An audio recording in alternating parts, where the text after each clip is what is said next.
Chapter 9. Causes and Conditions. The expression relative first cause has been used in the last section to distinguish the action of the creative principle in the individual mind from universal first cause on the one hand and from secondary causes on the other. As it exists in us, primary causation is the power to initiate a train of causation directed to an individual purpose.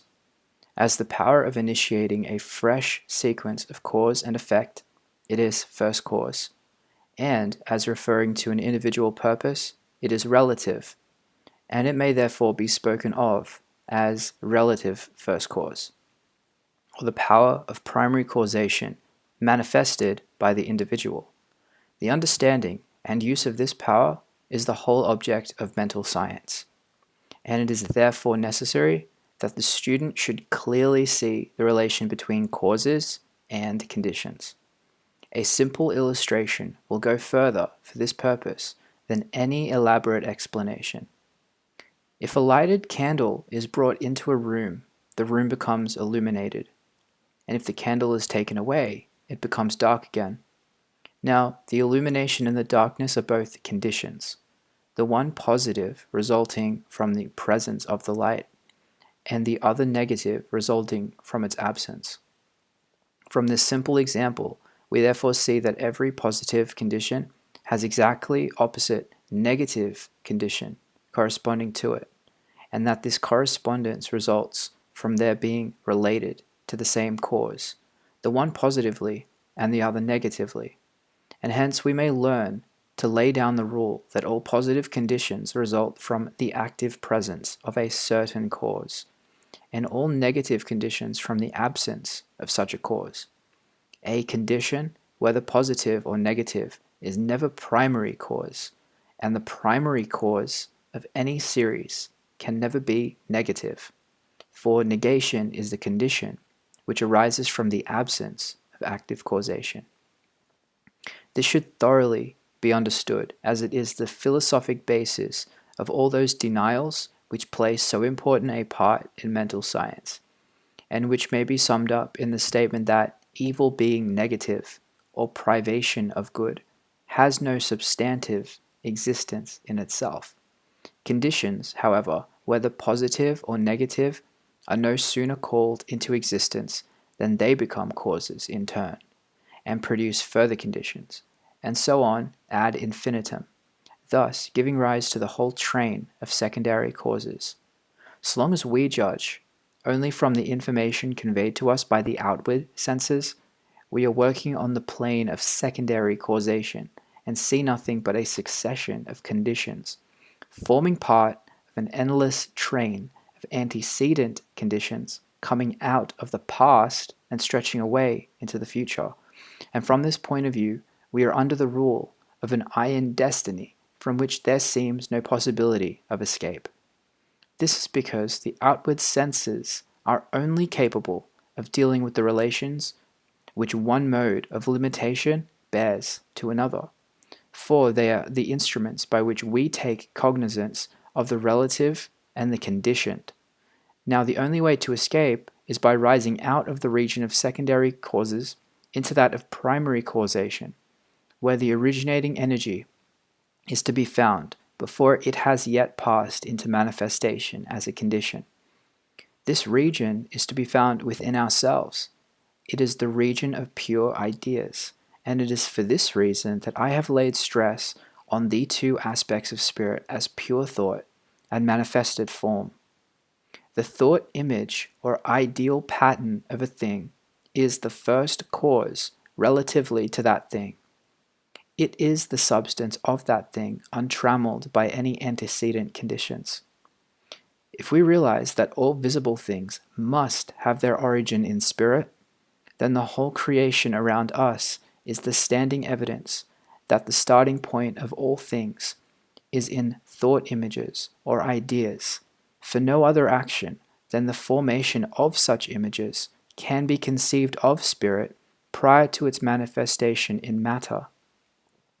If, then, this is spirit's modus operandi for self-expression, we have only to transfer this conception from the scale of the cosmic spirit working on the plane of the universal to that of individualized spirit working on the plane of the particular, to see that the formation of an ideal image by means of our thought is setting first cause in motion with regard to this specific object. There is no difference in kind between the operation of first cause in the universal and in the particular. The difference is only a difference of scale, but the power itself is identical. We must, therefore, always be very clear as to whether we are consciously using first cause or not. Note the word consciously, because whether consciously or unconsciously, we are always using first cause. And it was for this reason I emphasized the fact that the universal mind is purely subjective, and therefore bound by the laws which apply to subjective mind on whatever scale.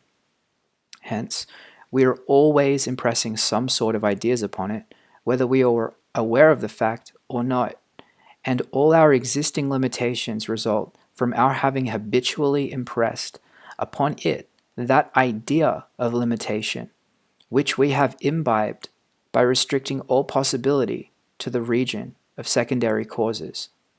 But now, when investigation has shown us that conditions are never causes in themselves, but only the subsequent links of a chain started on the plane of the pure ideal, what we have to do is to reverse our method of thinking and regard the ideal as real, and the outward manifestation as a mere reflection, which must change with every change of the object which casts it. For these reasons, it is essential to know whether we are consciously making use of first cause with a definite purpose or not.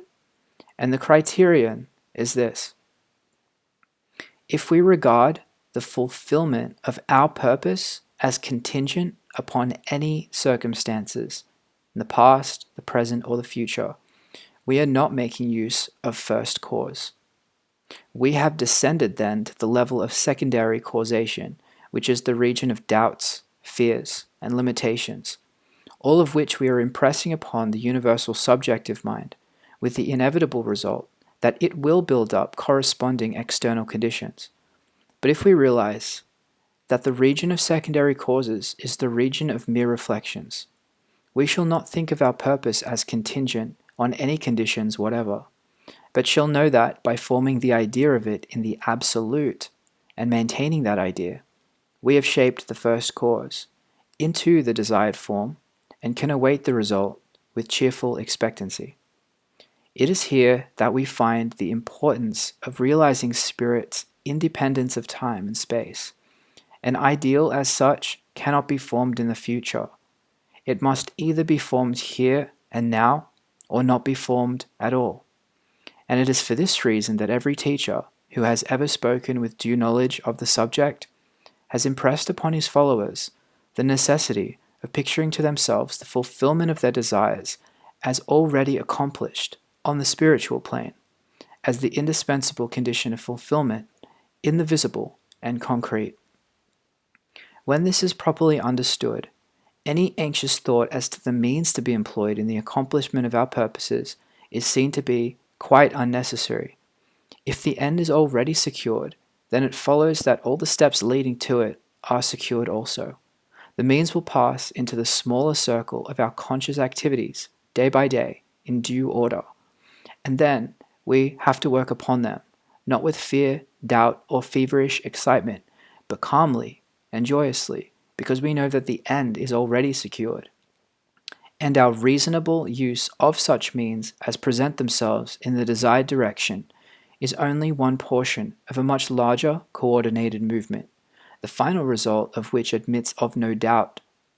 Mental science does not offer a premium to idleness, but it does take all the work out of the region of anxiety and toil by assuring the worker of the success of his labor, if not in the precise form he anticipated, then in some other still better suited to his requirements. But suppose when we reach a point where some momentous decision has to be made, we happen to decide wrongly? On the hypothesis that the end is already secured, you cannot decide wrongly. Your right decision is as much one of the necessary steps in the accomplishment of the end as any of the other conditions leading up to it. And therefore, while being careful to avoid rash action, we may make sure that the same law which is controlling the rest of the circumstances in the right direction will influence our judgment in that direction also. To get good results, we must properly understand our relation to the great impersonal power we are using.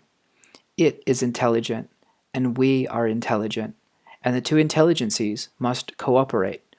We must not fly in the face of the law expecting it to do for us what it can only do through us, and we must therefore use our intelligence with the knowledge that it is acting as the instrument of a greater intelligence. And because we have this knowledge, we may and should cease from all anxiety as to the final result. In actual practice, we must first form the ideal conception of our object with the definite intention of impressing it upon the universal mind. It is this intention which takes such thought out of the region of mere casual fancies, and then affirms that our knowledge of the law is sufficient reason for a calm expectation of a corresponding result, and that therefore all necessary conditions will come to us in due order.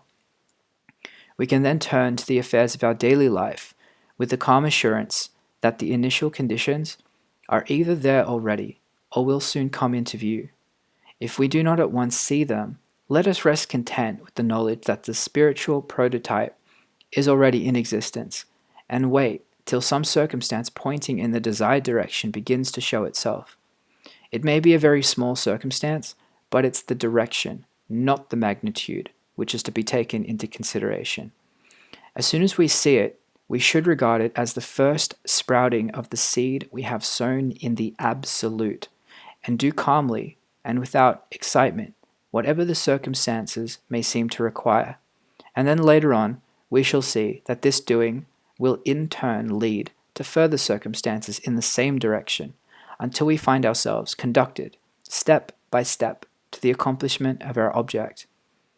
In this way, we understand the great principle of the law of supply, and how it will, by repeated experiences, deliver us more and more completely out of the region of anxious thought and toilsome labor, and bring us into a new world, where the useful employment of all our powers, whether mental or physical, will only be an unfolding of our individuality upon the lines of its own nature, and therefore a perpetual source of health and happiness, a sufficient inducement, surely, to the careful study of the laws governing the relation between the individual and the universal mind.